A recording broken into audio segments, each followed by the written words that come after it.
Vous êtes sur TV5 Monde, bienvenue dans la deuxième partie de cette édition spéciale consacrée au sommet européen sur la guerre en Ukraine. Les 27 chefs d'État et de gouvernement devraient d'un instant à l'autre accorder à l'Ukraine le statut officiel de candidat à l'adhésion à l'Union européenne. Les eurodéputés, eux, ont déjà donné leur feu vert et ils l'ont fait sous les applaudissements.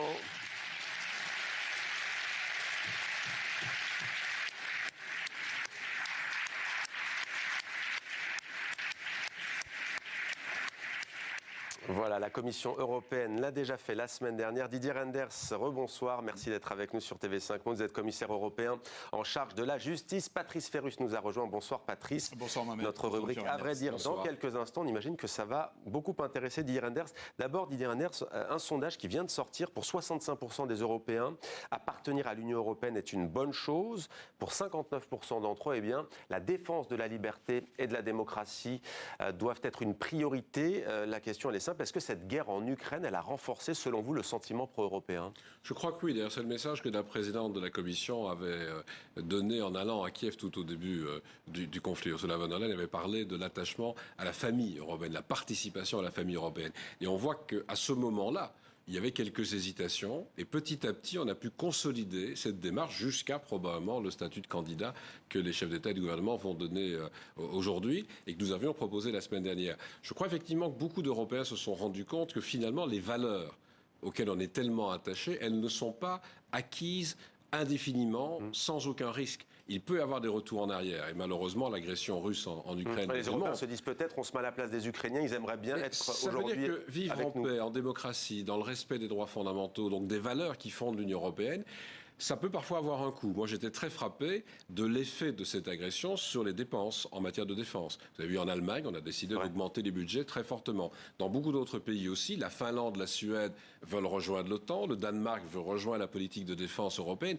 Donc les lignes ont bougé parce que finalement, il y a un message de rappel qui est dramatique, c'est que la violence peut être utilisée et que l'on peut subir des contre-coups. Et je suis très heureux de voir qu'effectivement, les sondages démontrent que l'attachement à ces valeurs est très fort et que peut-être malheureusement à travers une guerre les gens se rendent compte qu'elles ne sont pas acquises indéfiniment. Il faut se battre pour ces valeurs. Alors si les Ukrainiens finissent par faire partie de l'Union européenne, on verra ce qu'ils pensent des directives européennes. On sait que c'est souvent très critiqué. Patrice, vous allez nous parler ce soir de la lavande de Provence. L'été débute dans l'hémisphère nord, des huiles essentielles aussi, des productions qui seraient menacées au sein de l'Union européenne. Ça peut paraître un peu décalé, mais on va voir que vous qui êtes à la justice, c'est très important.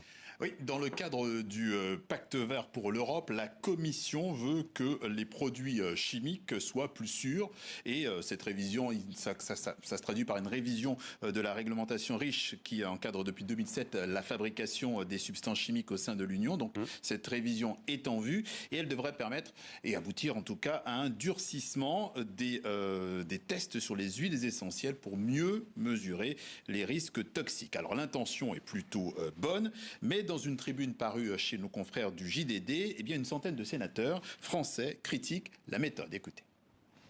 Que les producteurs s'inquiètent de devoir, notamment à l'avenir, procéder à l'évaluation des composantes, de toutes les composantes des huiles essentielles et non du produit dans son ensemble. Oui. Patrice. Oui, la Commission européenne a réagi pour contester les reproches qui lui sont faits. Regardez.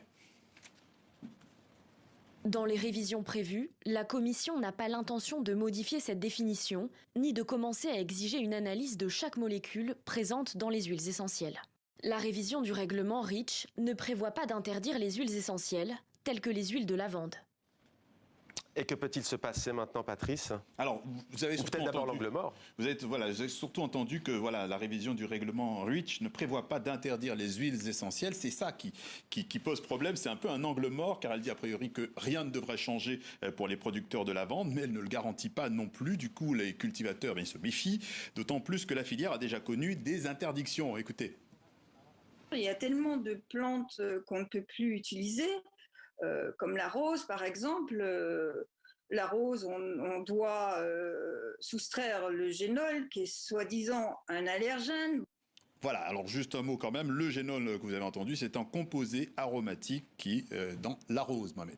Et que peut-il se passer maintenant? Eh bien, en plus de la tribune, les sénateurs français sont porteurs ou à l'origine d'une motion documentée sur l'avenir de la filière. Cette motion, ils veulent la porter devant le Parlement européen. Ils sont en quête d'un compromis car les enjeux économiques, eh bien, vous imaginez, ils sont énormes. Cette filière de la lavande représente en France 25 000 emplois directs ou indirects. Merci Patrice, et comme toujours pour aller plus loin, à vrai dire, version intégrale tout à l'heure sur les réseaux sociaux, vous avez mis la cravate qui va avec la lavande. Lavande, oui, vous avez l'œil. Remarqué, Didier Reynders. Beaucoup plus sérieusement, Didier Reynders, c'est vrai que l'Europe, c'est aussi ça. Il y a ceux qui disent qu'il y a trop de réglementation et il y a ceux qui veulent leur AOP sur le fromage, sur le vin, sur... Quand vous êtes à la justice, comment on compose pour tenir compte de l'avis des gens? On essaie d'abord de ne pas accumuler, c'est vrai, trop de nouvelles réglementations. On a essayé maintenant de travailler avec chaque fois qu'il y a une nouvelle réglementation, le retrait d'une autre. C'est pas évident à réaliser, d'autant que, comme vous le dites, il y a aussi beaucoup d'Européens qui souhaitent des réglementations pour garantir leurs droits. Moi, je me suis occupé du département des finances pendant des années dans mon propre pays. Je n'ai jamais vu personne s'opposer à une mesure additionnelle pour réduire l'impôt. Donc, chaque fois qu'il y a un avantage fiscal, tout le monde est content qu'il y ait une complexité supplémentaire. Non, ce qu'on essaie surtout de faire ici, et même dans le cas de la lavande que vous avez cité, c'est d'avoir les consultations les plus larges possibles. Vous avez dit, des sénateurs veulent s'adresser au Parlement européen. Mais il va y avoir un débat entre le Conseil européen et le Parlement sous la proposition de la Commission. Et on va voir quels sont les arguments à échanger. Mais si je prends, ne fût-ce que tout ce thème du changement climatique, de la protection de l'environnement, de la lutte contre les pesticides, contre certains produits chimiques, c'est la première priorité demandée par les jeunes aujourd'hui, notamment dans le cadre de ce qu'on a développé, cette conférence pour le futur de l'Europe. Vous savez qu'on les a vus dans les rues pendant des mois. La plupart des jeunes Européens aujourd'hui veulent que l'on prenne vraiment en compte la protection de l'environnement et que l'on prenne en compte la lutte contre le changement climatique. Donc voilà, on va entendre les arguments. Non, mais les jeunes jouent un rôle particulier en la matière. J'espère d'ailleurs que d'autres générations suivent également. Mais je peux comprendre que des jeunes soient encore plus soucieux de leur avenir. Parce que quand on se projette, par exemple, à 2050, l'âge peut avoir un effet. L'âge peut avoir un effet, en tout cas.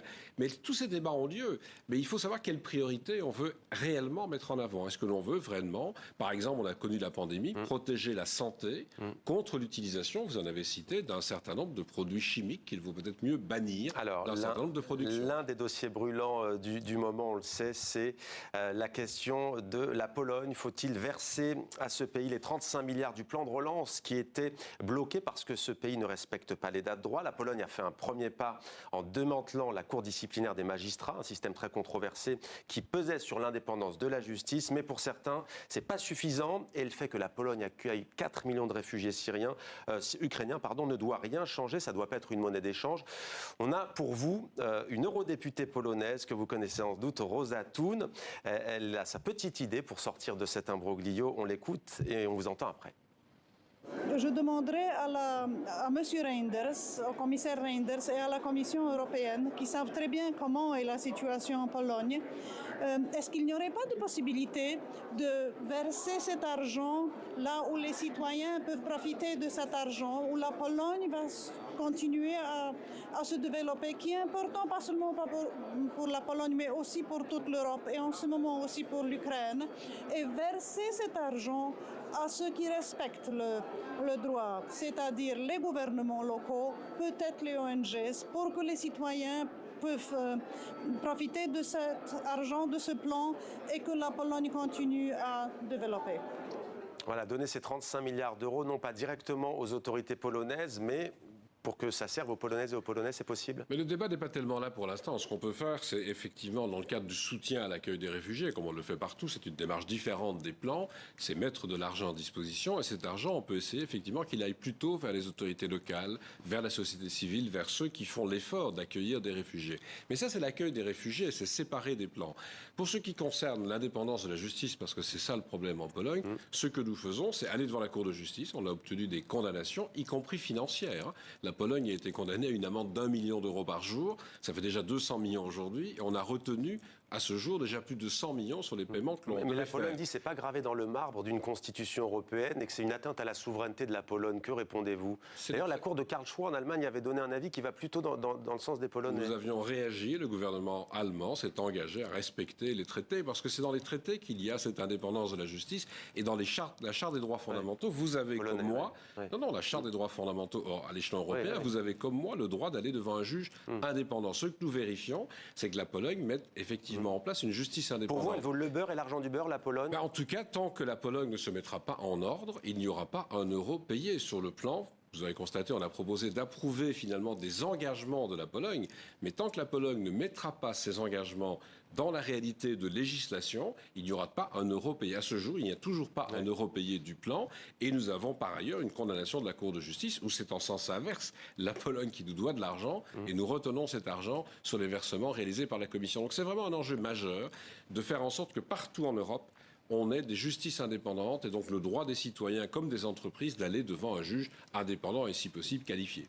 Autre point de crispation parmi les 27, la Hongrie de Viktor Orban, le Premier ministre. Alors Emmanuel Macron et la France vont quitter la présidence tournante le 1er juillet. L'un des grands projets d'Emmanuel Macron et de la France, c'était de taxer à un minimum de 15% un impôt donc sur le bénéfice des multinationales. C'était un rêve français. Il vient de tomber à l'eau. La Hongrie dit non au projet de directive de cet impôt minimum. Là, ça démontre surtout qu'il va falloir de plus en plus abandonner la règle de l'unanimité, parce qu'on voit bien ce genre de chantage qui peut être fait par un État membre sur un sujet, probablement en fonction d'autres demandes. Ce serait quoi, la majorité 13+1 Non, ce serait seulement la majorité qualifiée, comme on l'applique dans pas mal d'autres dossiers. Je trouve anormal qu'on continue à travailler dans certains domaines à l'unanimité, mais ça, c'est un débat qui va devoir se développer dans l'Union. À côté de cela, je vous confirme que, comme pour la Pologne, le plan polonais de relance n'est toujours pas, lui, approuvé. Juste d'ailleurs, la question vient, c'est votre domaine, vous avez été aux finances aussi. Pourquoi la Hongrie refuse? Peut-être que c'est parce qu'aussi elle veut que les multinationales restent sur son sol. C'est peut-être une des raisons. Mais et Viktor Orban est souvent réélu sur son bilan économique. Je ne n'exclus pas non plus que la Hongrie essaie, à travers ce genre de décisions, d'obtenir d'autres décisions dans d'autres domaines, notamment sur le plan de relance. Mais je peux vous confirmer que là aussi, nous ne proposons pas d'approuver le plan de relance tant que la Hongrie ne se met pas en ordre, notamment en matière de lutte contre la corruption et d'indépendance de la justice. J'aimerais vous montrer maintenant un homme. Vous êtes commissaire à la justice. Il s'appelle Julian Assange. Il a un état de santé très très fragile et le gouvernement britannique a signé, être extradé vers les États-Unis où il risque 75 ans de prison. On entend très peu l'Europe à ce sujet, elle qui en général défend les droits humains, les droits de l'homme, le droit à la liberté d'expression. Pourquoi on entend si peu l'Europe sur Julian Assange? Mais parce que nous mettons en œuvre un certain nombre de réglementations dans l'Europe, notamment sur les lanceurs d'alerte. Nous avons exigé que les États membres traduisent dans leur législation une protection des lanceurs d'alerte, mais nous avons aussi un respect pour l'indépendance de la justice. Il faut voir dans quelle mesure les règles sont respectées ou non. Ici, pour vous, c'est un lanceur d'alerte, Julian Assange? C'est en tout cas comme cela qu'on l'a perçu au départ de sa démarche. Maintenant, il y a des juridictions qui se prononcent. Je suis commissaire à la justice. Ce que je demande, c'est que ces juridictions se prononcent de manière indépendante. J'espère simplement que c'est le cas en Grande-Bretagne aujourd'hui. Parce que vous savez que dans l'Union, lorsqu'il y a des procédures d'extradition, ce sont les juridictions qui se prononcent. Et donc, nous respectons les décisions de ces juridictions. Alors, l'autre grand dossier aussi en matière de justice, c'est le Royaume-Uni qui ne fait plus partie de l'Union européenne, qui voulait expulser des migrants au Rwanda. Alors, pas forcément des Rwandais, d'autres nationalités, après avoir conclu un accord. Boris Johnson est en ce moment à Kigali pour le sommet du Commonwealth. Le prince Charles, d'ailleurs, n'est pas du tout d'accord avec ces expulsions. La Cour européenne des droits de l'homme aussi, des associations ont fait des recours. Du coup, ces migrants n'ont pas été expulsés. Comment sortir de cet imbroglio? Le Royaume-Uni ne fait plus partie de l'Union européenne. Non, mais je viens d'ailleurs de vous le dire. Le principal argument, c'est de voir comment une justice indépendante peut réagir. Vous avez constaté qu'un avion était prêt à partir avec un assez grand nombre de migrants. Des recours ont été introduits. Des décisions de justice sont tombées.